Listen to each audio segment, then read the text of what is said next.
So yun, dito ako ngayon sa Dolan's Game Park. So gusto ko mag-hiking kahit sa mababa lang. So ito yung Dolan's James Park. Pag tinawid mo yung pinakabundok niya, lusot niya kontra Loma. So may mas matataas pa na akyatin dyan. So try natin ngayon pampawala ng sad mode. So let's go. Try din natin magpalipad ng drone kung kakayanin kasi medyo malakas yung hangin. So let's go. So mukhang hindi ako makakapagpalipad ng drone ngayon kasi medyo malakas yung hangin. Pero try pa din natin. Sayang kasi yung moment na to. Minsan lang to eh. Try natin, let's go. So set up ko lang yung drone. Doon na pala ako magsiset up sa bato. So yung iba mga nag-fishing, pero tayo akit kasi bago ka mapag-fishing dito is kailangan mo ng license. So kukuha din tayo ng license yun. Magsiset up lang ako ng drone.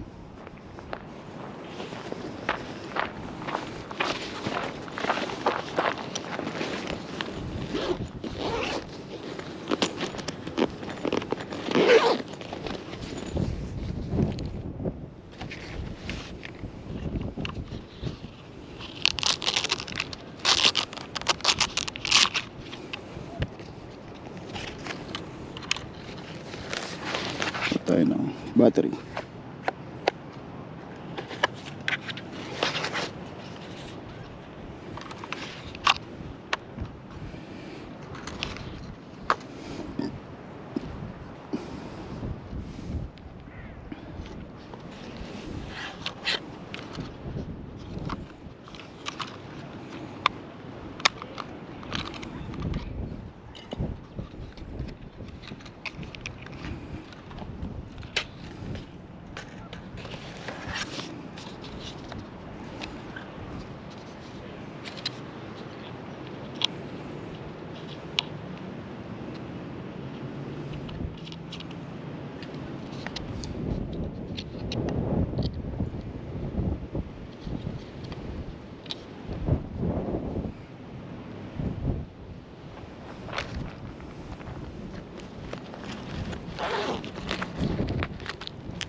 Connected.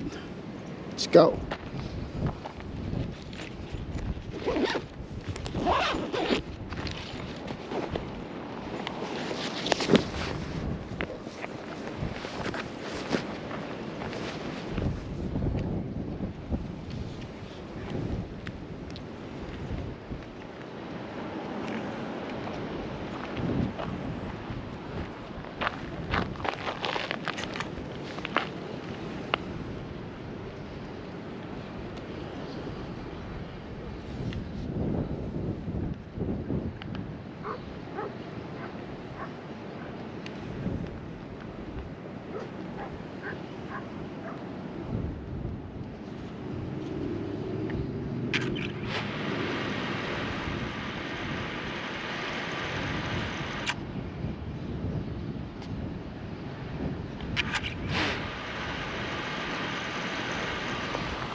Ang bundok ngayon.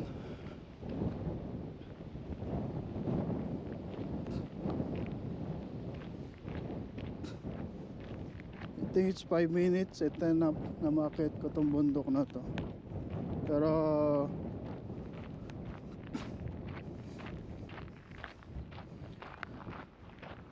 mababa lang naman siya, meron patakatin na mas mataas. So marami dito, yun nga, nakakilala natin si Matthew. Nagpe-play siya ng RC.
Yeah.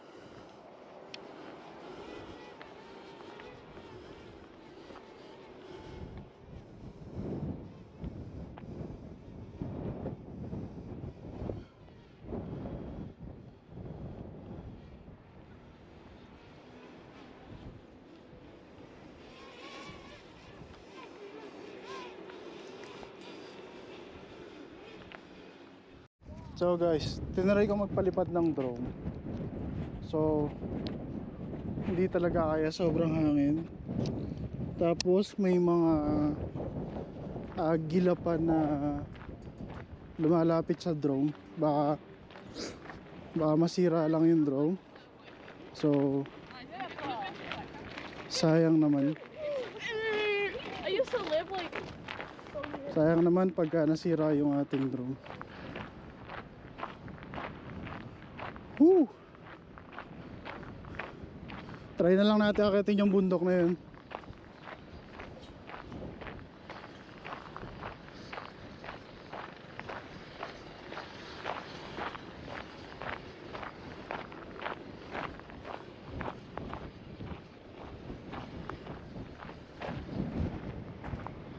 Sobrang lakas sa hangin. Hey!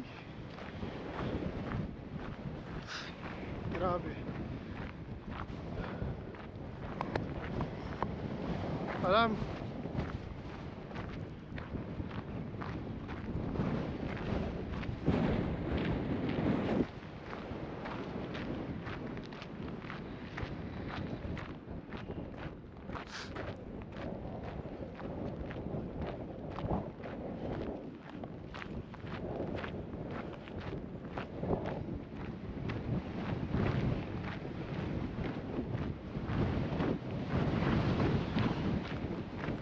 Yata kaya ko na hangin.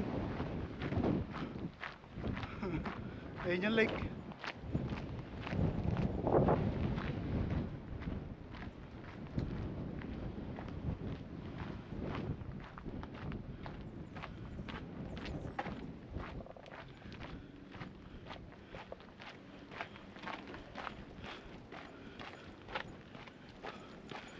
Sobrang lakas na hangin guys.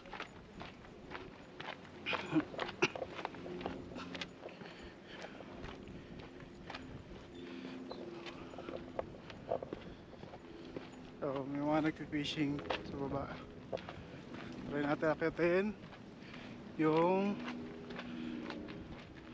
inakit namin ng isang araw.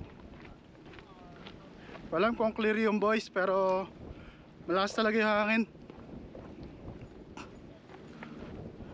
Tinry ko na di magpalipad ng drone, pero wala, di maganda yung shot. Sarap mag-hiking kahit mag-isa, wala ng stress.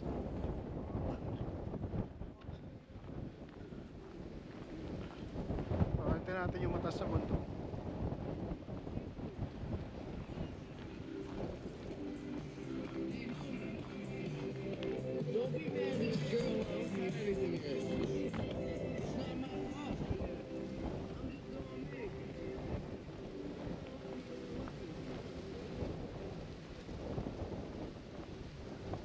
Nung nagpunta naman kami nung nakaraan dito, di naman ganong malakas yung hangin, kaya tinry ko ulit.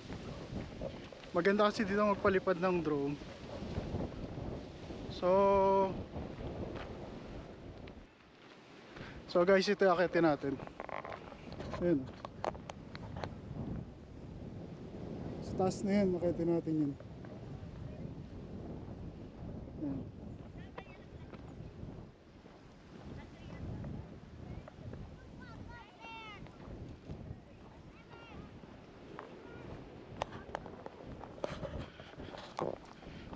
So, sa mga nagtatanong sa akin dyan kung kailan ako uwi ng Pilipinas, di ko pa alam. Mas masarap kasi dito sa Amerika.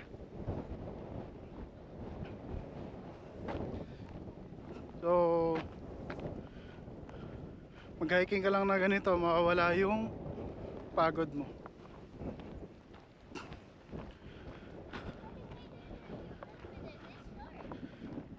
Yeah.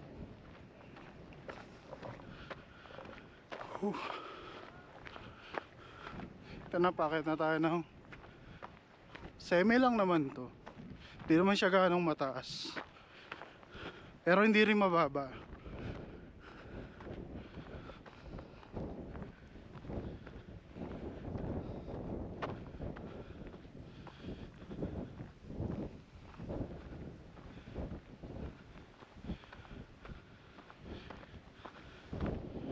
Woo!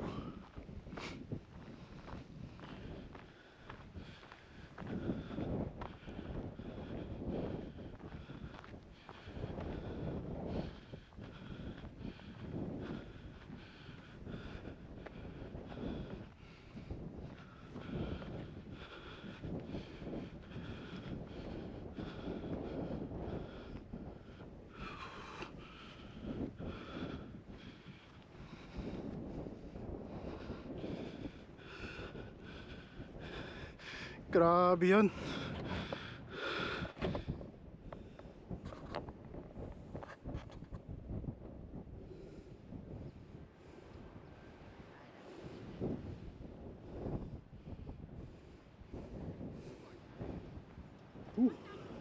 Dito tayo.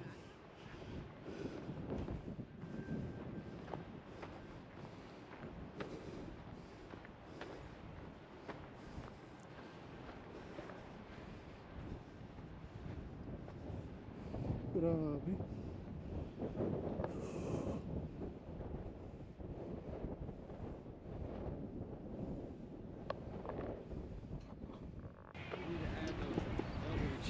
Some nice pictures, huh? Yeah. It's a beautiful place. It's nice, yeah.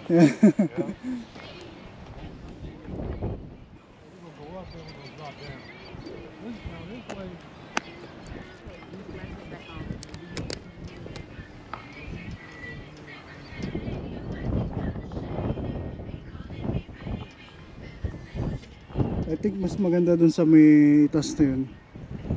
Ayun o, dun. Ito nyo yun. Pwede natin yun. Mas mataas yun kaysa sa... Pahinga man tayong konti. Para... Ayan. Hi! Hello. All right, we're going that way. Mama, what? That's not a phone. Huh? It's not a phone, Mama. Hammer.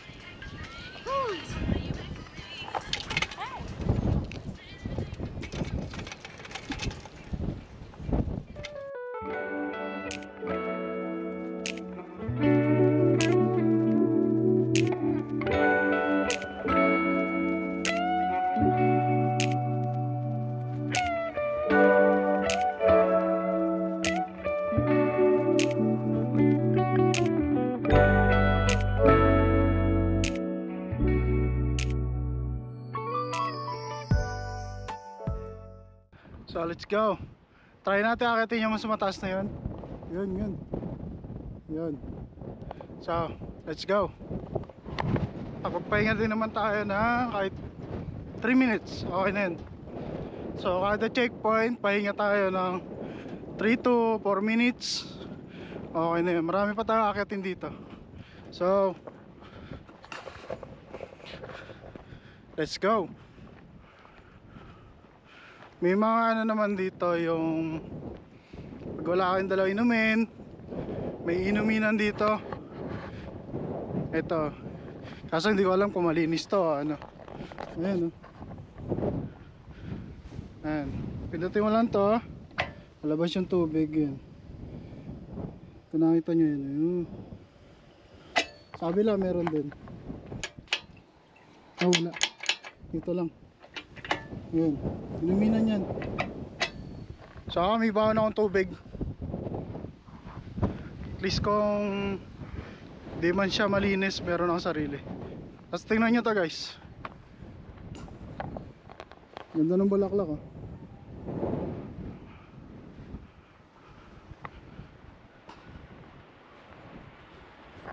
So yun yung nakakawala ng pagod. Tsaka yung view, wala ng pagod yung view. Kung di nyo naman nakikita, ayan sa taas, ayun yung may mga puti-puti yung windmill. Kasi GoPro yung gamit ko, meron siyang pang zoom, kaso konti lang din. Baka by August makabili na tayo ng Sony na camera. So mas maganda kaysa sa GoPro. Mag-invest tayo. Nasa $700 ata. So by August, regalo ko sa sarili ko. So ayan o, mataas na tayo. Grabe.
Sarap dito.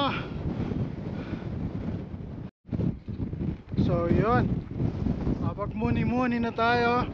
So bumaba na tayo ngayon. Takas pa rin ang hangin.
Grabe din yung taas na yun. So every Saturday, Sunday, ganito gagawin ko. So nagpapababa din kasi ako ng timbang. So nabawasan na ako ng 10 kilos. So ito yung timbang ko nung bago ako mag-exercise. So ayan. And then ito na yung timbang ko ngayon. So ayan, tinimbang ko kahapon. So nagpa-fasting ako ng 6 PM to 2 PM. 2 PM na kinabukasan yung hapon. So next natin sa mas mataas. Tingnan natin kung kaya.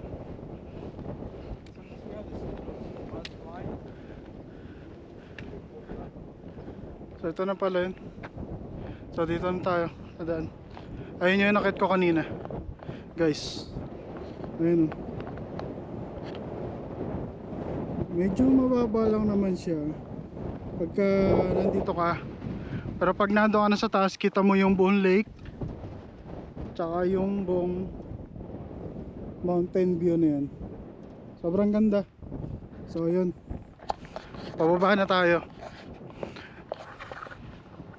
Iikutin pa natin yun, oh.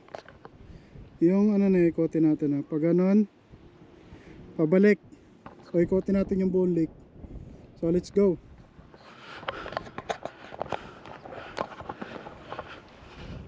Pampa-relax din, pampa-reset ba sa 1 week na trabaho. Makapag-reset ka ng 2 days, okay na yun. Hindi everyday stress. So wait lang.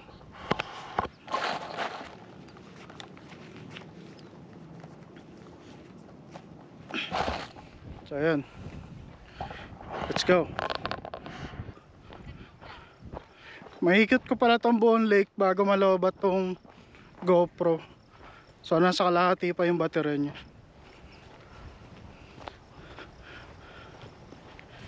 Nakaka-refresh. So nung oras na wala pa akong breakfast, lunch. So pag uwi ko na lang tsaka ako magla-lunch. Nag-ready naman ako ng luluto dun mamaya. So akitin sana natin yung kasi nakit ko na yung taas na yun. Ano yung taas na yun? Nakit ko na yun. So mas mataas pa yun dun. So dito lang tayo sa baba. Ikutin na lang natin yung lake. Tapos uwi na din, pahinga. Bukas cardio naman, jogging. So by next month magji-gym ako, magre-register ako sa gym. Pag natapos nga pala yung behind the wheel ko na sa sasakyan as a license, mag-apply naman ako ng license para sa fishing, para makapangisda. So ayan, date ko na lang kayo mamaya kapag nasa kalahati na tayo ng lake. So lalakad muna ako. Diyan muna kayo. Bye bye. So yun na nga, pagka magpipishing kayo dito sa lake, merong mga regulation kung gaano ka lalaki lang yung dapat tulihin. Ayun o.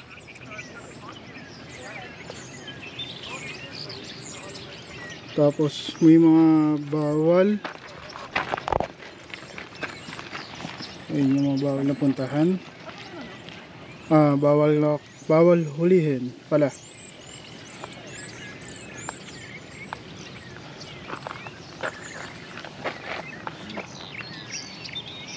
All she goes knows that I just like to drop me off.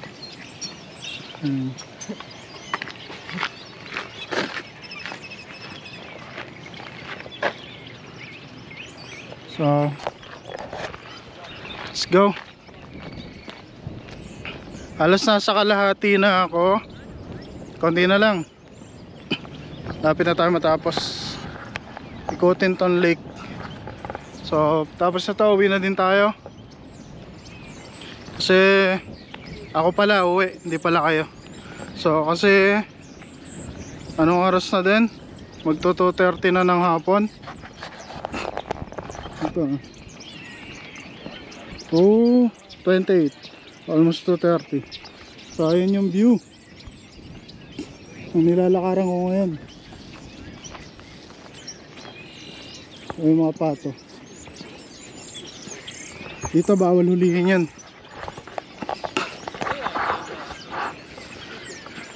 Magmumulta kapag ka nang huli ka ng wild animal.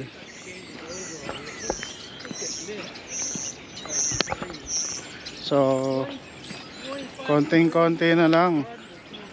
Tapos na tayo. Grabe, anong oras ako nag-umpisa? Mga 12. So tapos ako 3 hours. Nakita ko din kasi yung bundok na mas mataas. Di na ako nakapagkuha ng view kasi sobrang lakas ng hangin. Yun yung mga ibon. Mga ibon dito, pre lang na lumipad na. Yun. Walang nanguhuli. Tsaka mababait sila yun.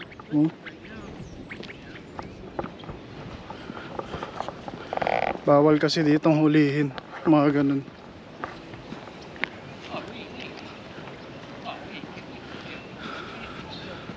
Let's go! It's almost fucking done, man.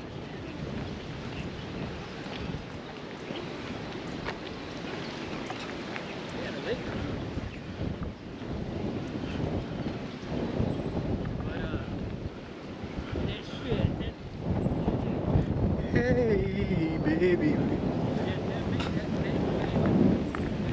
Sunod ko naman nakakita next week. Yung Mount Diablo. Medyo mas mataas kasi yun. So need din ng kasama. Pwede naman mag-isa lang. Kaso mahirap mag mountain hiking pagka mag-isa lang.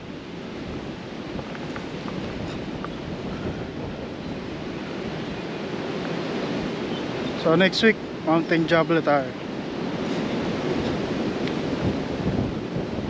Grabe nga ngayon, malakas pa rin yung hangin. So hindi rin ako makapagpalipad ng drone. Ayan.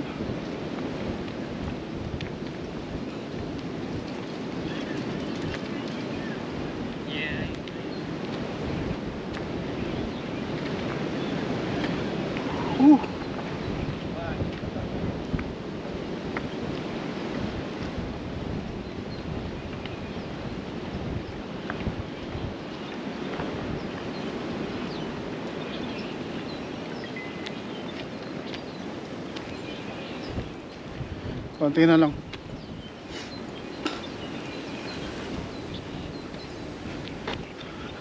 So update ko ulit kayo mamaya pagka ako'y nasakay na ng sasakyan.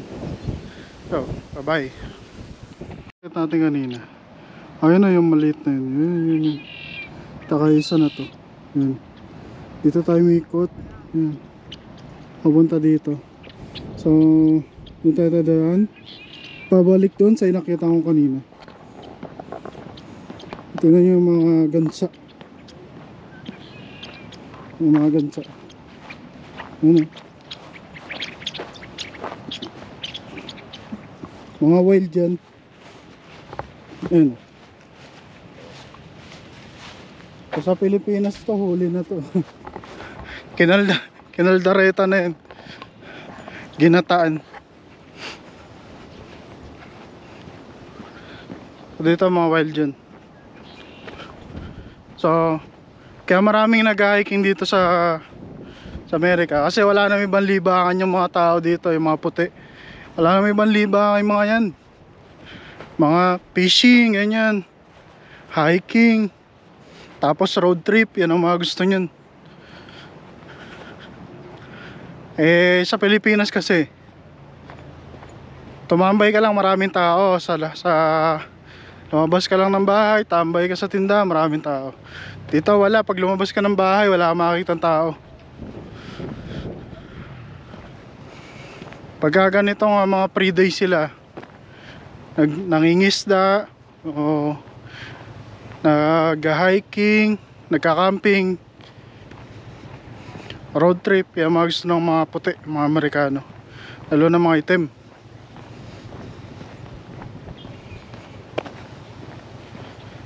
Kaya wala tayong magagawa, nandito tayo sa lugar nila, kaya makisabay na din tayo, di ba?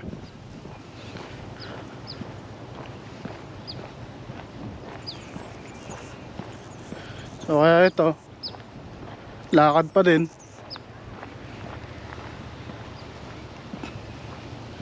So sana next week makuha na natin sasakyan para makapunta tayo ng Mount Diablo. So yun lang, update ko ulit kayo mamaya pag malapit na ako.